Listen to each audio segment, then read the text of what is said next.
June 1893. The Edge of the Future, an interview with Thomas Edison. Thomas A. Edison, when he was congratulated upon his 46th birthday, declared that he did not measure his life by years, but by achievements or by campaigns, and he then confessed that he had planned ahead many campaigns, and that he looks forward to no period of rest, believing that for him at least, the happiest life is a life of work.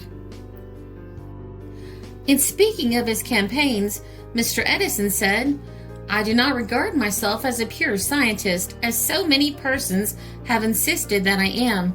I do not search for the laws of nature, and have made no great discoveries of such laws. I do not study science as Newton and Kepler and Faraday and Henry studied it, simply for the purpose of learning truth. I am only a professional inventor.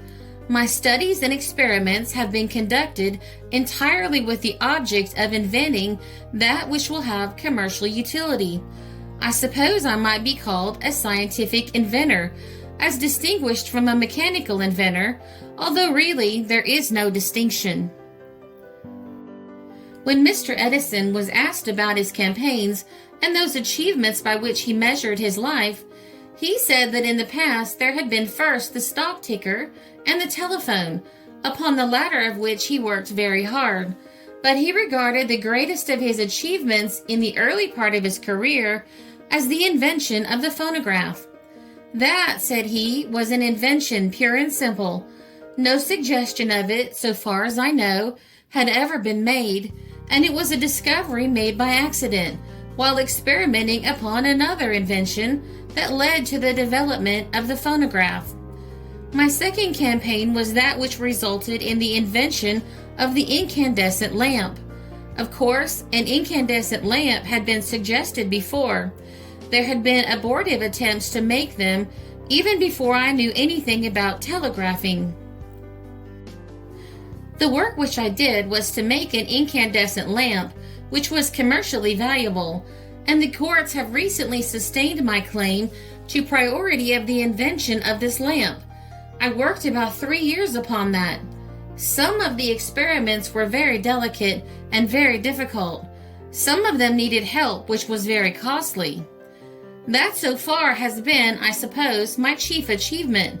It certainly was the first one which made me independent and left me free to begin other campaigns without the necessity of calling for outside capital or of finding my invention subjected to the mysteries of Wall Street manipulation. The hint contained in Mr. Edison's reference to Wall Street and the mysteries of financiering which prevail there led naturally enough to a question as to Mr. Edison's future purpose with regard to capitalists, and he said, "In my future campaigns, I expect myself to control absolutely such inventions as I make. I am now fortunate enough to have capital of my own, and that I shall use in these campaigns. The most important of the campaigns I have in mind is one of which I have now been engaged for several years. I have long been satisfied that it was possible to invent an ore concentrator which would vastly simplify the prevailing methods of extracting iron from earth and rock, and which would do it so much cheaper than those processes as to command the market. Of course, I refer to magnetic iron ore. Some of New Jersey contains practically inexhaustible stores of this magnetic ore, but it has been expensive to mine. I was able to secure mining options upon nearly all these properties, and then I began the campaign of developing an ore concentrator, which would make these deposits profitable again. This iron is unlike any other iron ore. It takes 4 tons of the ore to produce 1 ton of pure iron, and yet I saw some years ago that if some method of extracting this ore could be devised, and the mines controlled, an enormously profitable business would be developed, and yet a cheaper iron ore, cheaper in its first cost, would be put upon the market. I worked very hard upon this problem, and in one sense successfully, for I have been able by methods to extract this magnetic ore at comparatively small cost, and deliver from my mills pure iron bricklets. Yet I have not been satisfied with the methods, and some months ago I decided to abandon the old methods and to undertake to do this work by an entirely new system. I had some 10 important details to master before I could get a perfect machine, and I have already mastered 8 of them. Only 2 remain to be solved, and when this work is complete, I shall have, I think, a plant and mining privileges which will outrank the incandescent lamp as a commercial venture, certainly so far as I am myself concerned. Whatever the profits are, I shall myself control them, as I have taken no capitalist in with me in this scheme. Mr. Edison was asked if he was willing to be more explicit respecting this invention, but he declined to be further than to say, "When the machinery is done as I expect to develop it, it will be capable of handling 20,000 tons of ore a day, with 2 shifts of men, 5 in a shift. That is to say, 10 workmen working 20 hours a day in the aggregate will be able to take this ore, crush it, reduce the iron to cement-like proportions, extract it from the rock and earth, and make it into bricklets of pure iron, and do it so cheaply that it will command the market for magnetic iron." Mr. Edison, in speaking of this campaign, referred to it as though it was practically finished, and it was evident in the conversation that already his mind turns to a new campaign, which he will take up as soon as his iron ore concentrator is complete and its work can be left to competent subordinates. He was asked if he would be willing to say what he had in mind for his next campaign, and he replied, "Well, I think as soon as the ore concentrating business is developed and can take care of itself, I shall turn my attention to one of the greatest problems that I have ever thought of solving, and that is the direct control of the energy which is stored up in coal, so that it may be employed without waste and at a very small margin of cost. 90% of the energy that exists in coal is now lost in converting it into power. It goes off in heat through the chimneys of boiler rooms. You perceive it when you step into a room where there is a furnace and boiler. It is also greatly wasted in the development of the latent heat which is created by the change from water to steam.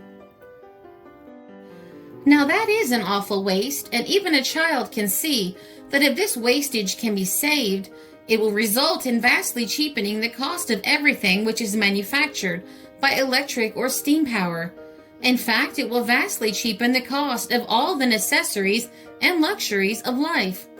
I suppose the results would be of mightier influence upon civilization than the development of the steam engine and electricity have been. It will in fact do away with steam engines and boilers and make the use of steam power as much of a tradition as the stagecoach is now. It would enable an ocean steamship of 20,000 horsepower to cross the ocean faster than any of the crack vessels now do, and require the burning of only 250 tons of coal instead of 3,000, which are now required. So that, of course, the charges for freight and passenger fares would be greatly reduced. It would enormously lessen the cost of manufacturing and of traffic. It would develop the electric current directly from coal, so that the cost of steam engines and boilers would be eliminated. I have thought of this problem very much, and I have already my theory of the experiments, or some of them, which may be necessary to develop this direct use of all the power that is now stored in coal. I can only say now that the coal would be put into a receptacle, the agencies then applied which would develop its energy and save it all, and through this energy electric power of any degree desired could be furnished. Yes, it can be done. I'm sure of that. Some of the details I have already mastered, I think. At least I'm sure that I know the way to go to work to master them. I believe that I shall make this my next campaign. It may be years before it is finished, and it may not be for a very long time. Mr. Edison looked farther ahead than this campaign, for he said, "I think it quite likely that I may try to develop a plan for marine signaling. I have the idea already pretty well formulated in my mind.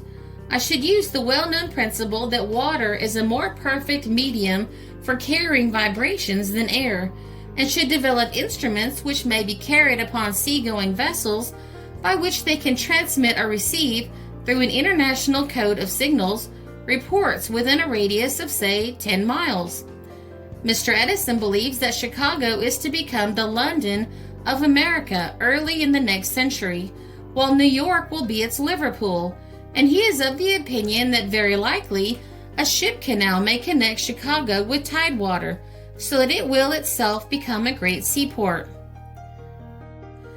There is a common impression that Mr. Edison is an agnostic, but he denies it, and he said in closing the conversation, "I tell you that no person can be brought into close contact with the mysteries of nature or make a study of chemistry without being convinced that behind it all there is a supreme intelligence.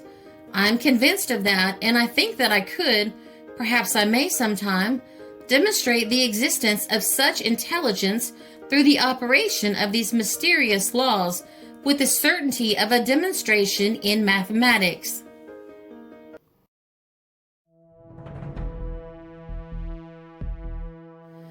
This article appeared in McClure's Magazine, June 1893.